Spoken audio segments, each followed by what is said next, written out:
No one looked at her. They were all once again engaged in their mass talking and arguing. It was as if the lives of all those people were beneath their consideration. Tears stung at Abby's eyes. Either way, all those innocent people will die. Please, Wizard Zorander, we must have your help, otherwise they'll all die. He looked her way briefly. There is nothing we can do for them. Abby panted, trying to hold back the tears. My father was captured, along with others of my kin. My husband is among the captives. My daughter is among them. She is not yet 5. If you send magic, they will be killed.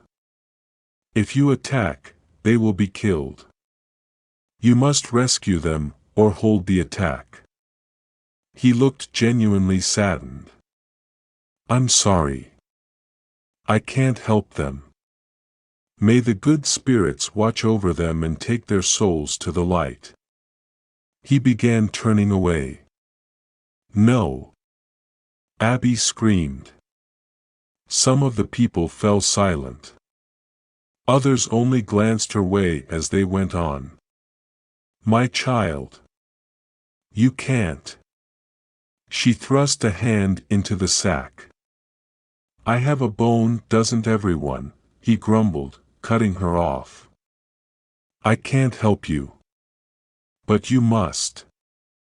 We would have to abandon our cause. We must take the Thuron force down, one way or another. Innocent though those people are, they are in the way. I can't allow the Thurons to succeed in such a scheme, or it would encourage its widespread use, and then even more innocents would die.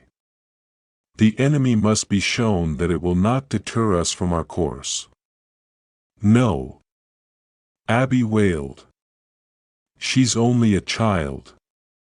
You're condemning my baby to death.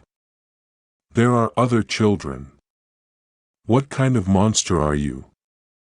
No one but the wizard was even listening to her anymore as they all went on with their talking. The first wizard's voice cut through the din and fell on her ears as clearly as the knell of death. I am a man who must make choices such as this one. I must deny your petition. Abby screamed with the agony of failure. She wasn't even to be allowed to show him. But it's a debt, she cried. A solemn debt. And it cannot be paid now. Abby screamed hysterically. The sorceress began pulling her away. Abby broke from the woman and ran out of the room. She staggered down the stone steps, unable to see through the tears. At the bottom of the steps she buckled to the floor in helpless sobbing. He wouldn't help her. He wouldn't help a helpless child. Her daughter was going to die. Abby, convulsing in sobs, felt a hand on her shoulder. Gentle arms pulled her closer. Tender fingers brushed back her hair as she wept into a woman's lap. Another person's hand touched her back and she felt the warm comfort of magic seeping into her. He's killing my daughter, she cried. I hate him. It's all right, Abigail, the voice above said. It's all right to weep for such a pain as this. Abby wiped at her eyes, but couldn't stop the tears. The sorceress was there, beside her, at the bottom of the steps. Abby looked up at the woman in whose arms she lay. It was the mother confessor herself. She could do her worst, for all Abby cared. What did it matter? What did any of it matter, now? He's a monster, she sobbed. He is truly named. He is the ill wind of death. This time it's my baby he's killing, not the enemy. I understand why you feel that way, Abigail, the mother confessor said, but it is not true. How can you say that? My daughter has not yet had a chance to live, and he will kill her. My husband will die. My father too, but he has had a chance to live a life. My baby hasn't.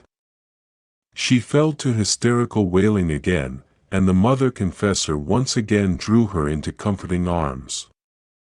Comfort was not what Abby wanted. You have just the one child? The sorceress asked. Abby nodded as she sucked a breath. I had another, a boy, but he died at birth. The midwife said I will have no more. My little Jana is all I will ever have. The wild agony of it ripped through her. And he will kill her. Just as he killed that man before me. Wizard Zorander is a monster. May the good spirits strike him dead. With a poignant expression, the sorceress smoothed Abby's hair back from her forehead. You don't understand. You see only a part of it. You don't mean what you say. But she did. If you had, Delora understands, the mother confessor said, gesturing towards the sorceress. She has a daughter of 10 years, and a son, too. Abby peered up at the sorceress. She gave Abby a sympathetic smile and a nod to confirm the truth of it. I too have a daughter, the mother confessor said. She is 12. Delora and I both understand your pain. So does the first wizard. Abby's fists tightened. He couldn't. He's hardly more than a boy himself, and he wants to kill my baby. He is the wind of death, and that's all he cares about, killing people. The mother confessor patted the stone step beside her. Abigail, sit up here beside me. Let me tell you about the man in there. Still weeping, Abby pushed herself up and slid onto the step. The mother confessor was older by maybe 12 or 14 years, and pleasant-looking, with those violet eyes. Her mass of long hair reached her waist. She had a warm smile. It had never occurred to Abby to think of a confessor as a woman, but that was what she saw now. She didn't fear this woman as she had before. Nothing she did could be worse than what already had been done. I sometimes minded Zedekias when he was but a toddler and I was still coming into womanhood. The mother confessor gazed off with a wistful smile. I swatted his bottom when he misbehaved, and later twisted his ear to make him sit at a lesson. He was mischief on 2 legs, driven not by guile but by curiosity. He grew into a fine man. For a long time, when the war with Dara started, Wizard Zorander wouldn't help us. He didn't want to fight, to hurt people. But in the end, when Pance Ral, the leader of Dara, started using magic to slaughter our people, Zed knew that the only hope to save more lives in the end was to fight. Zedekias Zuel Zorander may look young to you, as he did to many of us, but he is a special wizard, born of a wizard and a sorceress. Zed was a prodigy. Even those other wizards in there, some of them his teachers, don't always understand how he is able to unravel some of the enigmas in the books or how he uses his gift to bring so much power to bear, but we do understand that he has heart. He uses his heart, as well as his head. He was named First Wizard for all these things and more. Yes. Abby said, he is very talented at being the wind of death. The mother confessor smiled a small smile. She tapped her chest. Among ourselves, those of us who really know him call him the trickster. The trickster is the name he has truly earned. We named him the wind of death for others to hear, so as to strike terror into the hearts of the enemy. Some people on our side take that name to heart. Perhaps, since your mother was gifted, you can understand how people sometimes unreasonably fear those with magic. And sometimes, Abby argued, those with magic really are monsters who care nothing for the life they destroy. The mother confessor appraised Abby's eyes a moment, and then held up a cautionary finger. In confidence, I am going to tell you about Zedekias Zuel-Zorander. If you ever repeat this story, I will never forgive you for betraying my confidence. I won't, but I don't see. Just listen. After Abby remained silent, the mother confessor began. Zed married Erilyn. She was a wonderful woman. We all loved her very much, but not as much as did he. They had a daughter. Abby's curiosity got the best of her. How old is she? About the age of your daughter, Delora said. Abby swallowed. I see. When Zed became first wizard, things were grim. Panis Rahl had conjured the shadow people. I'm from Coney Crossing, I've never heard of such a thing. Well, the war had been bad enough, but then Panis Rahl taught his wizards to conjure shadow people. The mother confessor sighed at the anguish of retelling the story. They are so called because they are like shadows in the air. They have no precise shape or form. They are not living, but created out of magic. Weapons have no more effect on them than they would have on smoke. You can't hide from the shadow people. They drift towards you across fields, or through the woods. They find you. When they touch someone, the person's whole body blisters and swells until their flesh splits open. They die in screaming agony. Not even the gift can heal one touched by a shadow person. As the enemy attacked, their wizards would send the shadow people out ahead. In the beginning, whole battalions of our brave young soldiers were found killed to a man. We saw no hope. It was our darkest hour. And Wizard Zorander was able to stop them? Abby asked. The mother confessor nodded. He studied the problem and then conjured battle horns. Their magic swept the shadow people away like smoke in the wind. The magic coming from the horns also traced its way back through the spell, to seek out the one who cast it, and kill them. The horns aren't foolproof though, and Zed must constantly alter their magic to keep up with the way the enemy changes their conjuring. Panis Rahl summoned other magic too, fevers and sickness, wasting illnesses, fogs that caused blindness, all sorts of horrors. Zed worked day and night, and managed to counter them all. While Panis Rahl's magic was being checked, our troops were once again able to fight on even terms. Because of Wizard Zorander, the tide of battle turned. Well, that much of it is good, but... The mother confessor again lifted her finger, commanding silence. Abby held her tongue as the woman lowered her hand and went on. Panis Rahl was enraged at what Zed had done. He tried and failed to kill him, so he instead sent a quad to kill Erilyn. A quad? What's a quad? A quad, the sorceress answered, is a unit of 4 special assassins sent with the protection of a spell from the one who sent them, Panis Rahl. It is not only their assignment to kill the victim, but to make it unimaginably torturous and brutal. Abby swallowed. And did they murder his wife? The mother confessor leaned closer. Worse. They left her, her legs and arms all broken, to be found still alive. Alive?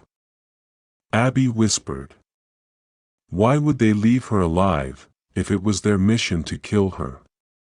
So that Zed would find her all broken and bleeding and in inconceivable agony.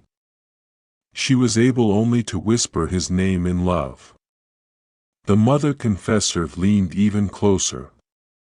Abby could feel the breath of the woman's whispered words against her own face. When he used his gift to try to heal her, it activated the worm spell. Abby had to force herself to blink. Worm spell. No wizard would have been able to detect it. The mother confessor clawed her fingers and, in front of Abby's stomach, spread her hands outward, in a tearing gesture. The spell ripped her insides apart. Because he had used his loving touch of magic, she died in screaming pain as he knelt helpless beside her. Wincing, Abby touched her own stomach, almost feeling the wound. That's terrible. The mother confessor's violet eyes held an iron look. The quad also took their daughter. Their daughter, who had seen everything those men had done to her mother. Abby felt tears burning her eyes again. They did that to his daughter too. No, the mother confessor said. They hold her captive. Then she still lives. There is still hope. The mother confessor's satiny white dress rustled softly as she leaned back against the white marble balustrade and nested her hands in her lap. Zed went after the quad. He found them, but his daughter had been given to others, and they passed her on to yet others, and so on, so they had no idea who had her, or where she might be. Abby looked to the sorceress and back to the mother confessor. What did Wizard Zorander do to the quad? No less than I myself would have done. The mother confessor stared back through a mask of cold rage. He made them regret ever being born. For a very long time he made them regret it. Abby shrank back. I see. As the mother confessor drew a calming breath, the sorceress took up the story. As we speak, Wizard Zorander uses a spell that none of us understands. It holds Panis Ral at his palace in Nara. It helps blunt the magic Ral is able to conjure against us, and enables our men to drive his troops back whence they came. But Panis Ral is consumed with wrath for the man who has thwarted his conquest of the Midlands. Hardly a week passes that an attempt is not made on Wizard Zorander's life. Ral sends dangerous and vile people of all sorts. Even the Mordsith. Abby's breath caught. That was a word she had heard. What are Mordsith?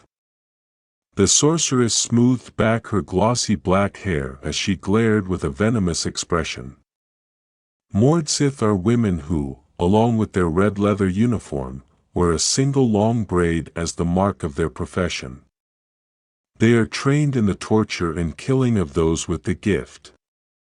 If a gifted person tries to use their magic against a Mordsith, she is able to capture their magic and use it against them. There is no escaping a Mordsith. But surely, a person as strong in the gift as Wizard Zorander, even he would be lost if he tried to use magic against a Mordsith, the mother confessor said. A Mordsith can be defeated with common weapons, but not with magic. Only the magic of a confessor works against them. I have killed two. In part because of the brutal nature of the training of Mordsith, they have been outlawed for as long as anyone knows, but in Dara the ghastly tradition of taking young women to be indoctrinated as Mordsith continues to this day. Dara is a distant and secretive land. We don't know much about it, except what we have learned through unfortunate experience. Mordsith have captured several of our wizards and sorceresses.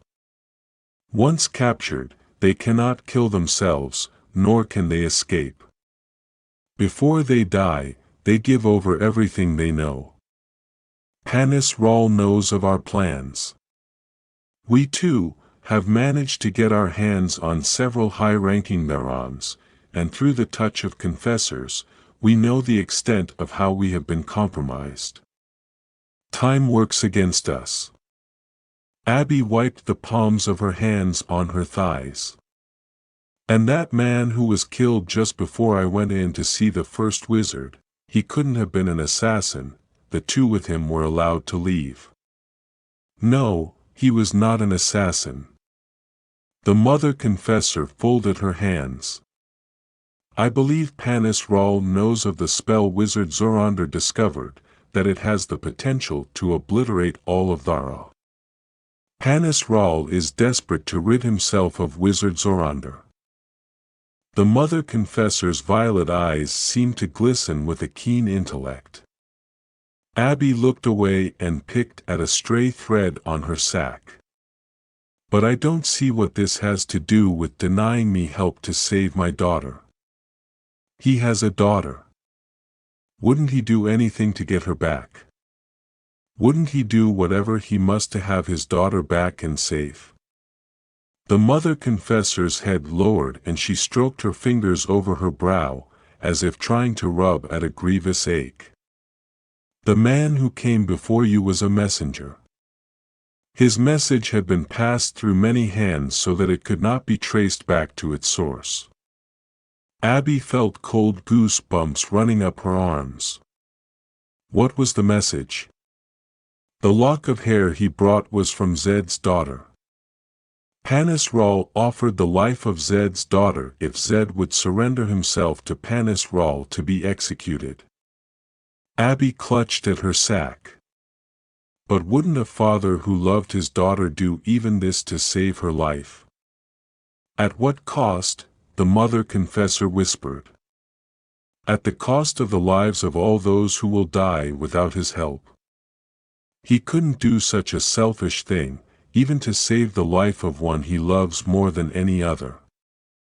Before he denied your daughter help, he had just refused the offer, thus sentencing his own innocent daughter to death.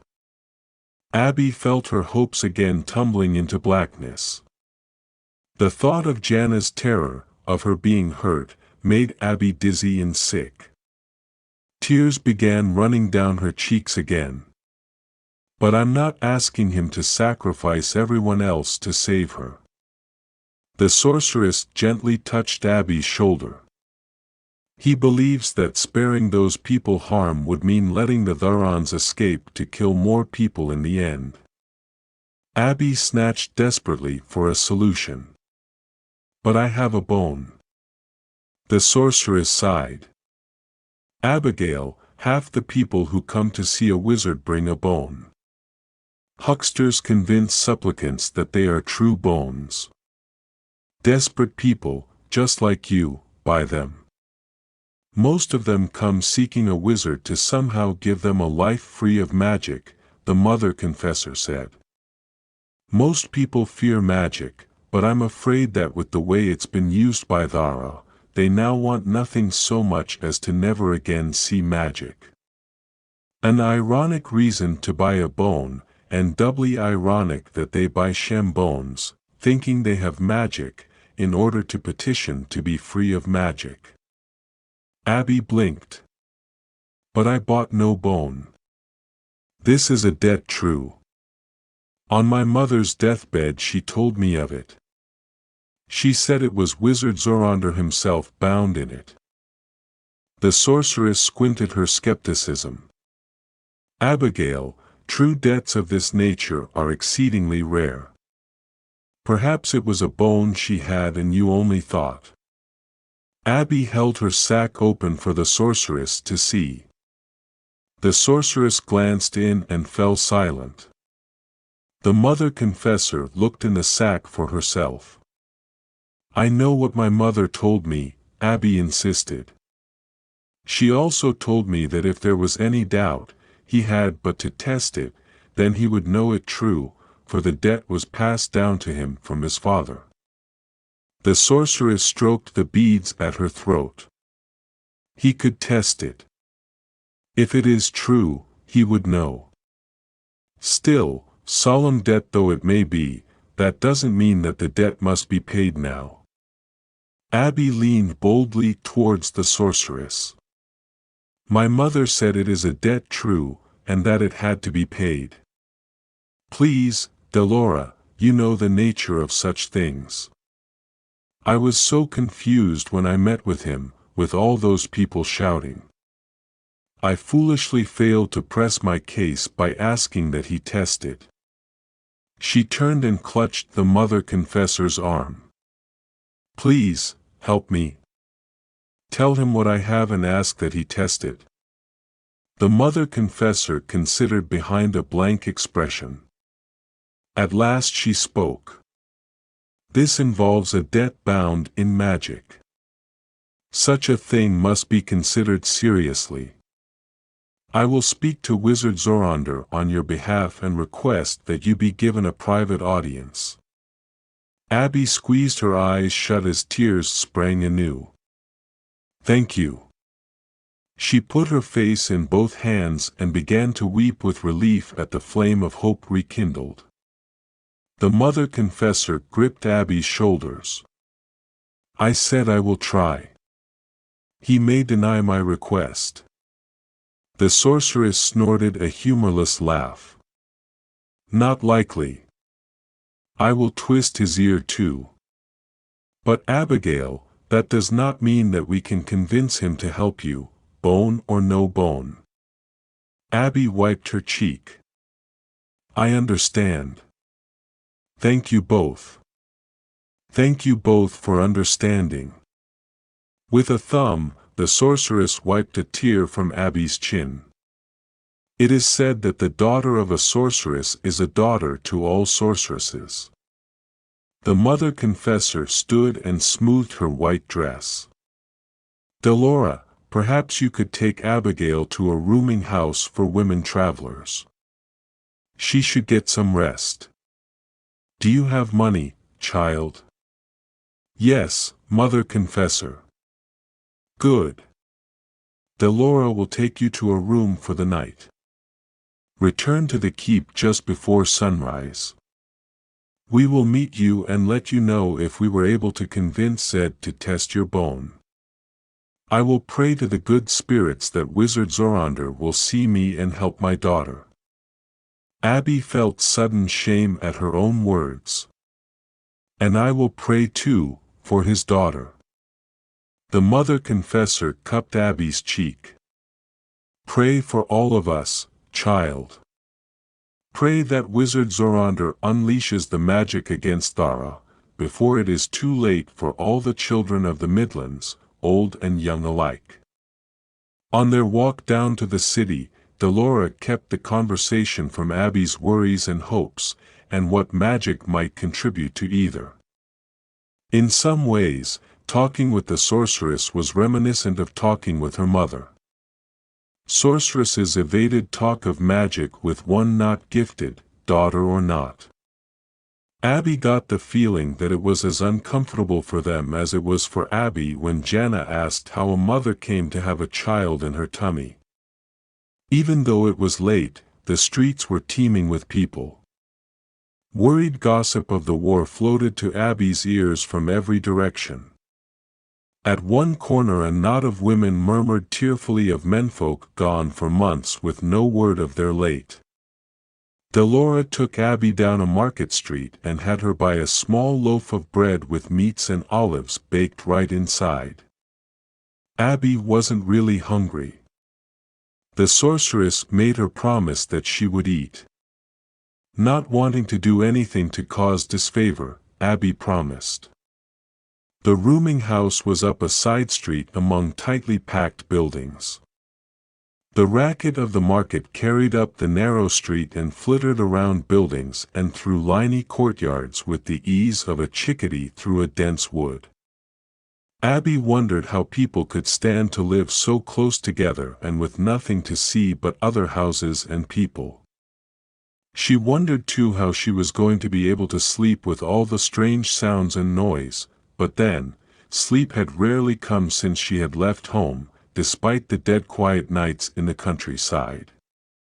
The sorceress bid Abby a good night, putting her in the hands of a sullen-looking woman of few words who led her to a room at the end of a long hall and left her to her night's rest, after collecting a silver coin.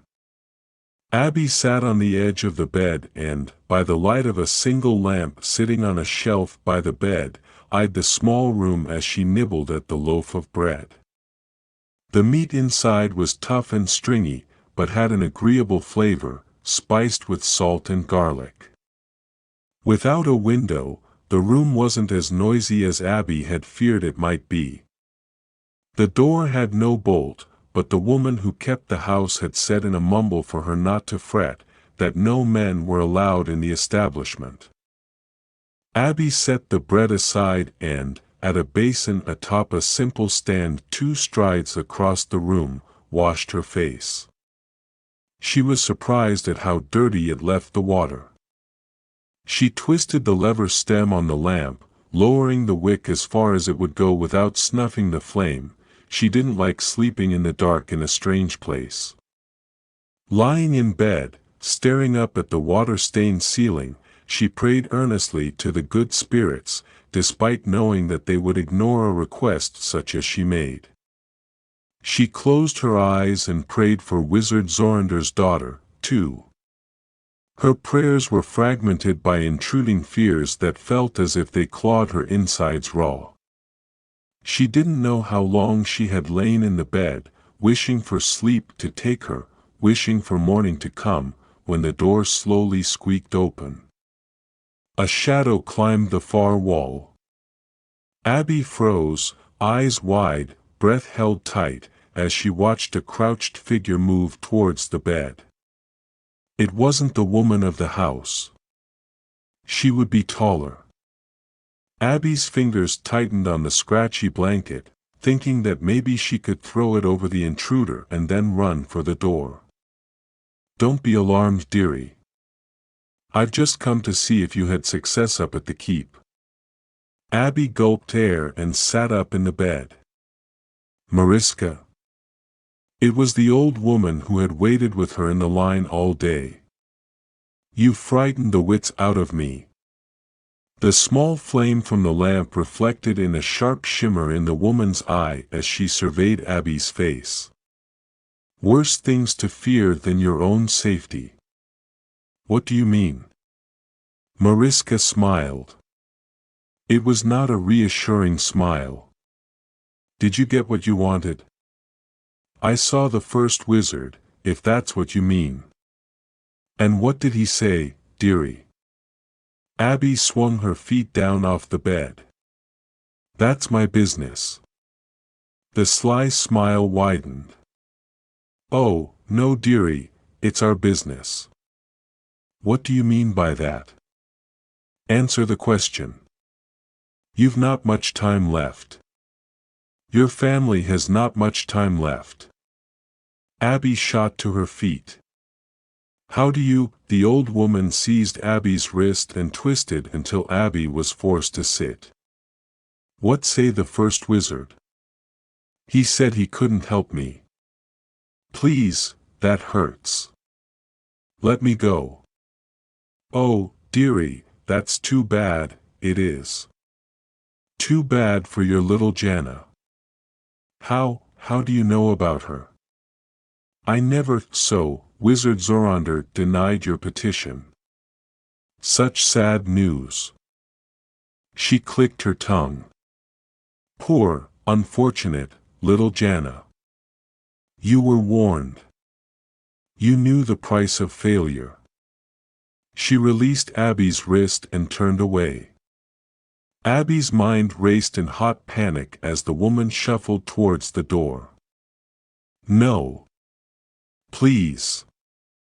I'm to see him again, tomorrow. At sunrise." Mariska peered back over her shoulder. "Why? Why would he agree to see you again, after he has denied you? Lying will buy your daughter no more time. It will buy her nothing. It's true. I swear it on my mother's soul." I talked to the sorceress, the one who took us in. I talked to her and the mother confessor, after Wizard Zorander denied my petition. They agreed to convince him to give me a private audience. Her brow bunched. Why would they do this?